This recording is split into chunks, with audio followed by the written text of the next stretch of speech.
Vous avez terminé. Il y a un moment, vous finissez sur l'Europe, c'est comme l'Union soviétique, ça va se déconstruire, etc.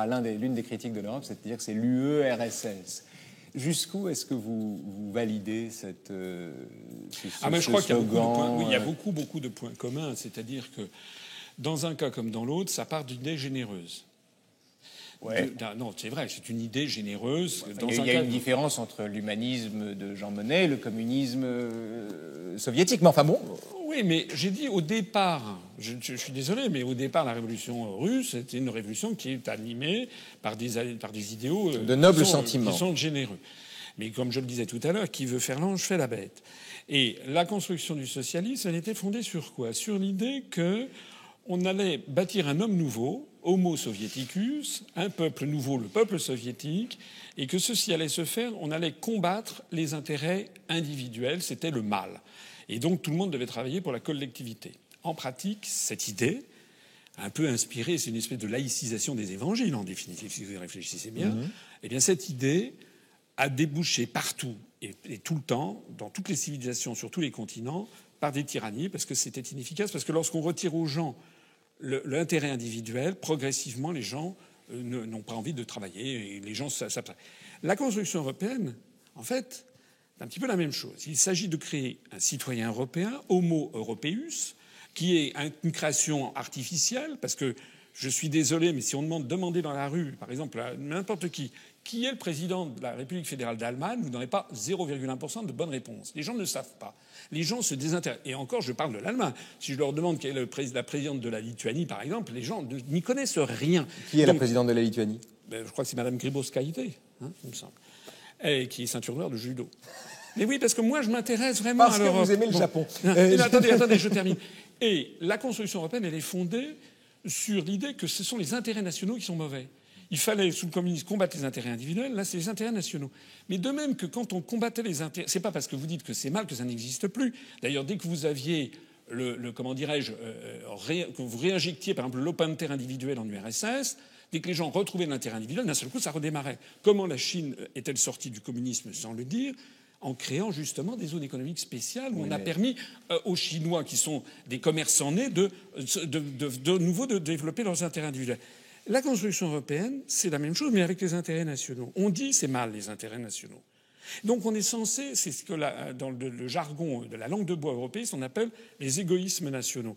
Donc on est censé combattre les intérêts nationaux. Sauf que... Mais c'est un postulat auquel, pardonnez-moi, des Européens convaincus n'adhèrent pas du tout. Il continue. Écoutez, je vois que, par exemple, M. Aurélien Taché explique qu'En Marche, pour les élections européennes, pourrait proposer d'aller vers l'abandon encore de pans entiers de souveraineté. On prête d'ailleurs l'idée Aurélien actuelle... Taché, il faut préciser, Aurélien Taché, donc député La République En Marche, il a effectivement dit ça. Mais je voudrais qu'on revienne juste, sur l'URSS, et je voudrais entendre Ulrike Guérot sur cette question.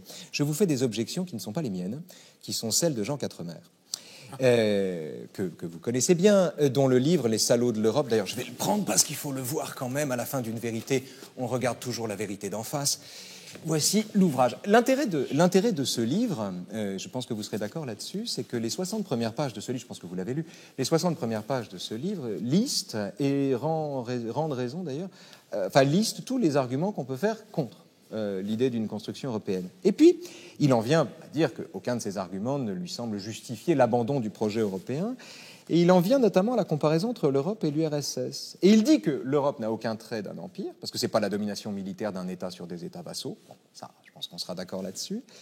Il ajoute que ces institutions, comme le Parlement européen, sont des refuges pour des gens qui n'aiment pas ces institutions, parce qu'il y a des tas de députés européens qui sont hostiles à la construction européenne.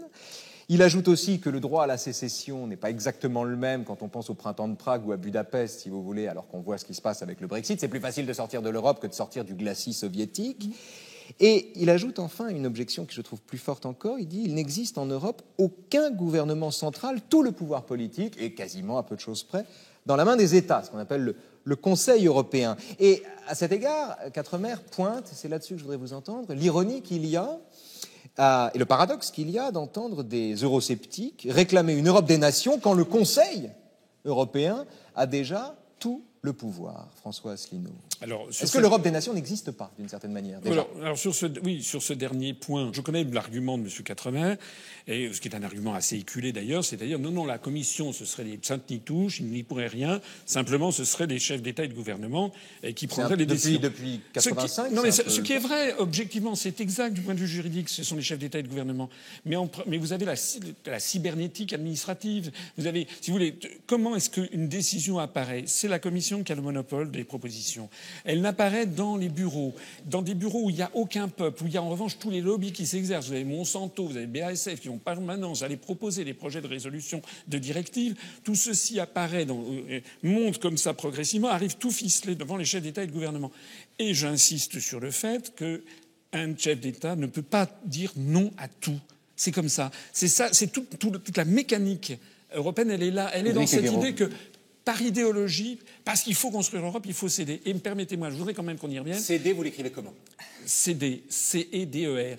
Je voudrais... Et le S apostrophe A-I-D-E-R. Non. Le problème, c'est qu'on ne cède pas mutuellement. Moi, ce que je vois en ce moment, si vous voulez, et c'est pour ça qu'à mon avis, ça va aller très très mal dans les années qui viennent, dans les mois qui viennent, c'est qu'on a le sentiment, les Français ont le sentiment que la France donne tout. Par exemple, le TGV à l'Allemagne, le siège de permanent au Conseil de sécurité à l'Allemagne. Il est même question de partager la force nucléaire avec l'Allemagne. Et on a quoi en revanche? On a quoi en échange? Rien. Eh bien, moi, je veux donner la parole à l'Allemagne. Bon, j'ai l'impression qu'on fait les débats d'hier, parce qu'on a compris tous ces problèmes. On est en plein milieu de transition.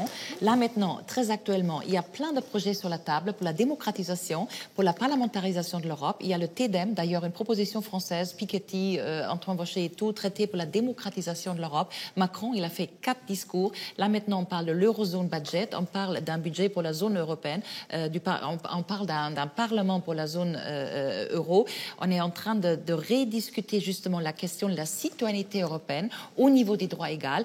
Monsieur Scholz, qui est mon ministre des Finances, a mis sur la table un projet pour une assurance chômage européen, c'est-à-dire on est en pleine transition de dire maintenant c'est l'Europe sociale, c'est le sommet de Göteborg qui était sur la table. Donc ce que vous décrivez, je suis d'accord, en large partie, il y a un problème au Conseil, il y a un problème que la Commission fasse les initiatives, il y a un problème que le Parlement européen n'a pas un droit entier sur le budget et le droit de l'initiative, mais c'est pour ça que par exemple Manfred Weber, qui est le candidat Spitzenkandidat pour la PPE, maintenant réclame quoi? La parlementarisation intégrale du Parlement européen. C'est-à-dire que, oui, je suis d'accord, et parce que c'était un peu pourri, comme vous la décrivez, la situation institutionnelle de l'Union européenne, on est en pleine transition là maintenant, avec une foule de jeunes gens qui veulent une Europe différente, qui sont en train de l'articuler pour une Europe de demain qui ne peut être que démocratisée entièrement, parlementarisée, avec une division des pouvoirs. Et c'est ça les projets qui sont sur la table maintenant. Et moi, j'ai plus envie de discuter le passé, mais l'Europe de demain, c'est exactement ça, une marché, une monnaie, une démocratie. On est en train de l'articuler maintenant, mais maintenant, dans la période d'histoire dans laquelle on est dedans, parce que sinon, on retombe dans il y a 100 ans et personne ne veut ça. Avant que vous répondiez, une question. J'imagine que le diagnostic d'Ulrike Guérot, vous ne le partagez pas. Néanmoins, si dans votre esprit, elle avait raison, est-ce que vous adhéreriez au projet qui est le sien? C'est-à-dire, si effectivement l'Europe devenait la démocratie que vous appelez de vos voeux et qu'on est, à vous croire, en train de construire, est-ce que dans ces conditions, le projet européen vous semblerait souhaitable? Non, de toute façon, non, parce que... Voilà. De toute façon, non, parce que il y a un vice d'origine. Pourquoi faut-il construire un super-État ou un État fédéral ou une confédération ou tout ce que vous voulez? Pourquoi faut-il faire ça? Pourquoi faudrait-il en fait considérer que le monde, où il y a 193 États, se compose des États serviettes, qui sont les États européens, et le reste, c'est des États torchons sur lesquels on s'essuie. C'est-à-dire que moi, il y a des gens qui me disent, quand je dis ça, il y a des gens qui disent « Ah, mais je n'ai rien contre les pays du Maghreb ». Mais moi, je dis « Mais moi, je n'ai rien contre l'Allemagne ». Je dis simplement que la construction européenne, et vous n'échapperez pas à ce paradoxe, c'est forcément l'idée qu'il faut faire un distinguo entre les pays de l'Union européenne, les pays européens, qui se trouvent être d'ailleurs des pays de tradition blanche et chrétienne, parce qu'à l'origine... C'est pas la question que je vous pose. Oui, mais c'est pas la question. Vous parliez du drapeau européen. Bon, il s'agit bien, je me permets d'insister, même si on fait tout pour cacher cette affaire, mais historiquement, il s'agit bien du drapeau de la Vierge de l'Apocalypse, chapitre 15 de l'Apocalypse, chapitre 13. C'est pas moi qui le dis. Renseignez-vous sur Arsène Heitz et Pierre Lévy, qui sont les gens qui ont créé ça en 1955. Donc, de façon absolument historique et documentée, on sait que ce drapeau est un drapeau religieux. Ça n'est pas le sens de ma question. Si, ça veut dire que non, la mais je suis désolé. Constitution européenne est fondée sur l'idée qu'il y a la chrétienté qui s'oppose au reste du monde. Il y a deux choses dans ma question. La distinction déjà entre le Maghreb et l'Allemagne, c'est que vous êtes en monnaie commune avec moi en tant que citoyenne allemande. Et donc, voilà, allez sortir déjà les Britanniques, ils veulent uniquement sortir du marché commun. Ils ont un mal fou déjà. Ils sortaient. Si vous sortez de l'euro et du marché, ce sera encore, je ne sais pas combien. On peut échanger à l'infini des arguments pro et contra. Je voudrais préciser ma question parce que peut-être elle n'était pas suffisamment claire. Moi, elle était très non, parce que vous n'y avez pas répondu. Et donc je fais crédit à mon obscurité, enfin je l'impute à mon obscurité plutôt qu'à votre mauvaise foi. Ma question était, dans l'hypothèse où le diagnostic de Madame Guéraud était pertinent et où l'Europe chemine vers davantage de démocratie, et est-ce que à cette condition-là, l'idée européenne vous semble viable? Alors je vous refais la même réponse. Je dis non parce que c'est quand même, qu'on le veuille ou non, ça va faire sursauter Madame Guéraud, mais ça ressemble furieusement à un apartheid planétaire. C'est-à-dire qu'il n'y a pas de raison pour lesquelles la France, ou ce sont des raisons indicibles, serait alliée à l'Estonie plutôt qu'avec le Maroc. Voilà. C'est ça que vous voulez dire. Et donc ça veut dire au passage que la construction européenne, et je pèse mes mots, nous entraîne vers la guerre. Et parce qu'on a beaucoup dit l'Europe c'est la paix. Bien sûr qu'il n'y a plus de conflit en ce moment entre la France et l'Allemagne, mais pour des raisons d'ailleurs sur lesquelles il faudrait... Qui n'ont rien à voir avec la construction européenne. Non, ça a eu beaucoup à voir avec le pacte de Varsovie contre l'OTAN, et ça, la destruction mutuelle assurée par les armes thermonucléaires, ça pesait beaucoup plus pour assurer la paix sur le continent que les directives sur le beurre de cacao. Maintenant qu'on est sorti de la guerre froide. Oui, mais maintenant, l'Allemagne, je suis désolé de le dire... Il n'y a pas eu de guerre entre la France et l'Allemagne depuis la chute du mur de Berlin. Non, mais bien, oui, mais parce que l'histoire ne se répète jamais, mais elle bégaye tout le temps. C'est-à-dire que la guerre de 14, elle est arrivée comment? Parce qu'il y avait une alliance entre la France, la Russie, l'Angleterre, et puis la Russie et la Serbie, et il s'agissait d'assurer la paix face à la menace des empires centraux qui étaient l'empire wilhelminien, la Grande Allemagne, le Deuxième Reich, et l'empire de Habsbourg. Est-ce qu'on peut arriver dans le XXIe siècle? Parce que tout ça, c'est des histoires de XXe et XIXe siècle, et moi, je veux une Europe pour le XXe siècle. Pour le XXIe siècle, pour les jeunes qui pensent maintenant algorithme, robotics, une autre... Vous savez ce que l'on dit. C'est quand même important, parce que tout ça, c'est l'histoire. Celui qui ne connaît pas l'histoire est condamné à la revivre. Donc, il faut bien comprendre les origines de la guerre de 14, et je dis qu'actuellement, on est en train de recréer les mêmes ingrédients qui mènent à un conflit, mais pas cette fois-ci avec l'Allemagne, mais les empires centraux du XXIe siècle, puis on y est, c'est le monde arabo-musulman ou la Russie. Et la construction européenne nous entraîne prétend faire la paix. Vers une troisième guerre mondiale. Prétend faire la paix en nous entraînant vers des chocs avec ces géants-là. Ça n'est pas moi qui rêve. Il y a actuellement des chars français, des avions de chasse prépositionnés à 500 mètres de la frontière russe qui sont en Estonie. Eh bien, moi, je dis que ça, c'est extrêmement dangereux. C'est un diagnostic que vous partagez pour le coup avec Jean-Luc Mélenchon. C'est une adhésion temporaire, collusion temporaire. Ulrike Guéraud, à vous. J'ai l'impression qu'on est en train de débattre vraiment, du passé, mais aussi, un regard générationnel sur l'Europe. Et je pense qu'il est très important quand vous êtes né et où vous êtes né pour avoir un regard sur l'Europe de demain. Ce qu'on voit aujourd'hui, c'est tous les pays européens, sont partagés en deux entre ceux qui veulent l'Europe et ceux qui veulent rentrer dans l'histoire dans un nationalisme féroce qu'on a expérimenté. Ça, c'est de la propagande.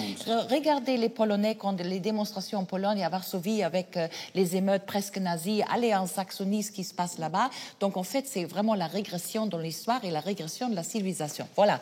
Donc, maintenant, je pense que c'est déjà faux de parler des Français, des Allemands comme ça. Mais ça, c'est ce que vous pensez, mais c'est pas comme ça que c'est ressenti. Parce qu'aujourd'hui, ce qu'on va, c'est que tous les systèmes, et là, en fait, je partage votre analyse, mais en fait, au niveau des partis, au niveau des systèmes politiques, ce qu'on va, c'est l'articulation. C'est pour ça que Macron fait ni droite ni gauche, parce qu'aujourd'hui, la vraie clarification sur le plan politique, c'est est-ce que tu es pour l'Europe ou tu es contre l'Europe. C'est ça qui coupe les pays en deux. Et là-dessus, je pense qu'il faudrait faire une analyse, mais une analyse qui va vers l'avant, vers une Europe démocratique et tout. Donc, encore une fois, la parlementarisation, la construction d'une citoyenneté européenne, on votera tous égal les citoyens européens dans un Parlement européen qui sera au-delà d'un Conseil, parce que le Conseil européen, que ce soit le ministre français ou le ministre allemand ou le ministre danois, il ne représente que la moitié de son pays. C'est ça important si on veut arriver dans une autre pensée de l'Europe pour demain.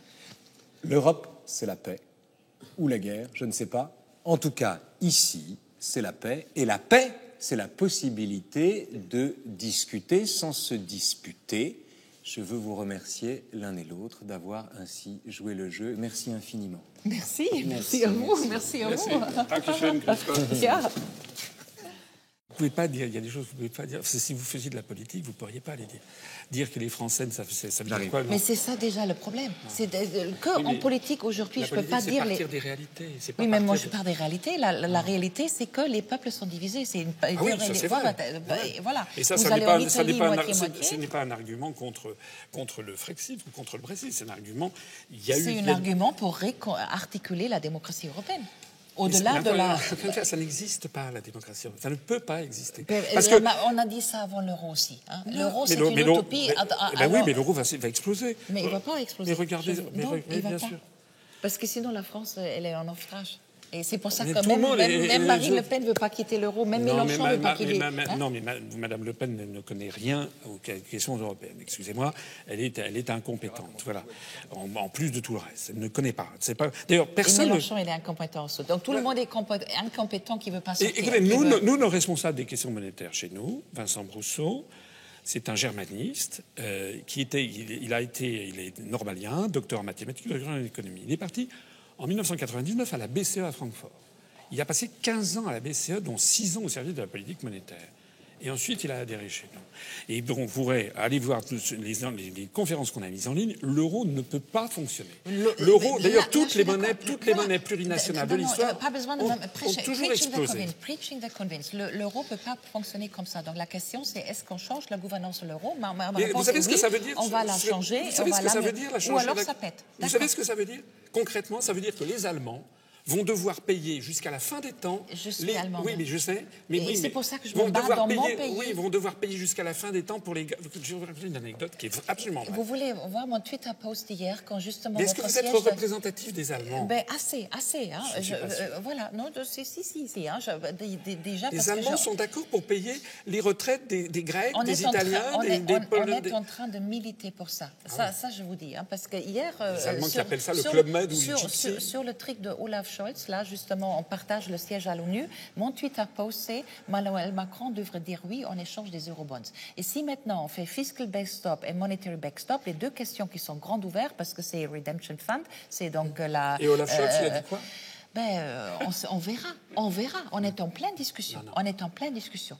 Et je sais qu'il y a une partie de mon pays, enfin une partie 30%, Pegida et tout, qui vont à l'encontre, ça c'est clair, que la AfD, c'est exactement ça. On ne partagera pas avec les Grecs. Mais je vous assure ici, en tant qu'Allemande de cœur, il y a 2/3 des Allemands qui comprennent l'argument et qui comprennent aussi l'argument que c'est soit ça qu'ils payent ou alors l'Europe qui s'écroule. Et alors, dans les mots de Stefan Zweig, nous, on préférera l'Europe, on choisit l'Europe. Et il est vrai, là, vous avez un point, il va falloir payer. Mais il n'y a rien de bon.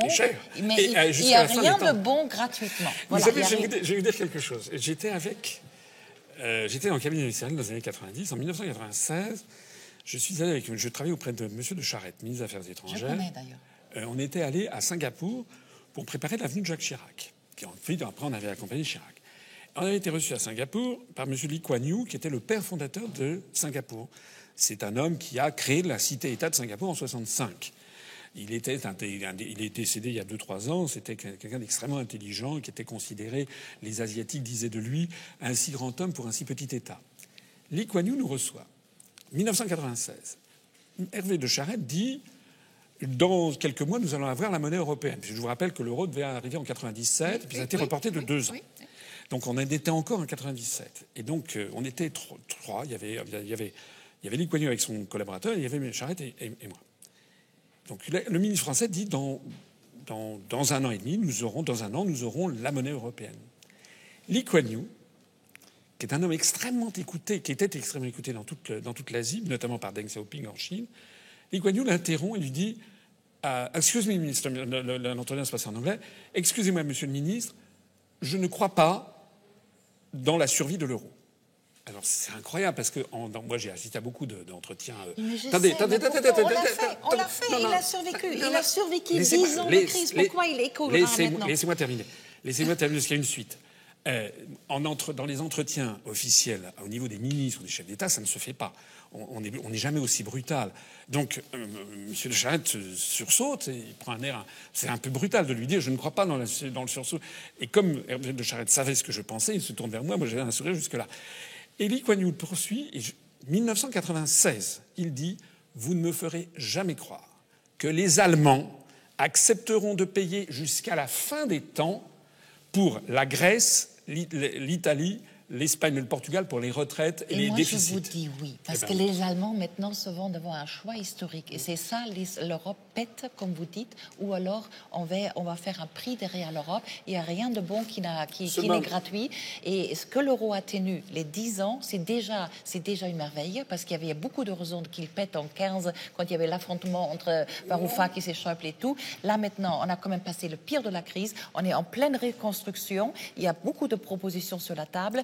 Et c'est maintenant ou jamais. Regardez l'évolution des soldes de Target. Et c'est pas pour rien que Olaf Scholz a quand même fait le proposal pour European Unemployment Scheme, ainsi de suite. Je sais que c'est une discussion grave, mais on est en train de répondre avec un grand oui à l'histoire parce qu'il n'y a pas d'autres réponses. Voilà. Non, mais vous comprenez bien qu'on ne peut pas lâcher un truc structurel. Vous dites ça au MEDEF que la France sort de l'euro, ils disent quoi? Là, toutes vos grandes entreprises, la française, parce que ça, c'est complètement anodin, cette histoire. Mais quand on déjà, les Brexit, là, sortir du marché commun, mais allez-moi sortir de... Parce que c'est vous les œufs durs et l'omelette, mais on va pas faire des œufs d'un omelette. L'image des œufs durs et de l'omelette, c'est brillant. C'est brillant. Mais la salade... L'euro, mais j'aurais voulu vous répondre, parce que la salade, pour qu'elle ait du goût, il faut mettre des épices orientales. Oui. On ne peut pas que... Mais là, maintenant, l'euro et l'omelette, vous n'allez pas faire des œufs de l'omelette de l'euro, hein, c'est ça aussi compliqué. Mais l'euro n'est pas viable.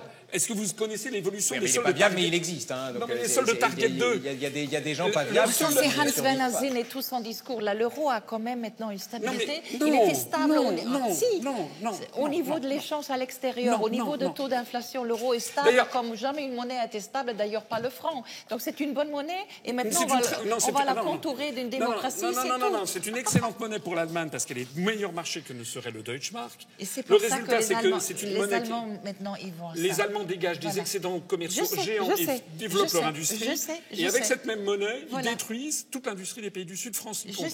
Je sais. Et maintenant on change. Des photos. J'ai besoin d'une photo. J'ai besoin d'une photo, s'il vous plaît. Il faudrait qu'on ait 5 heures de débat. Ça ferait le temps d'une conférence.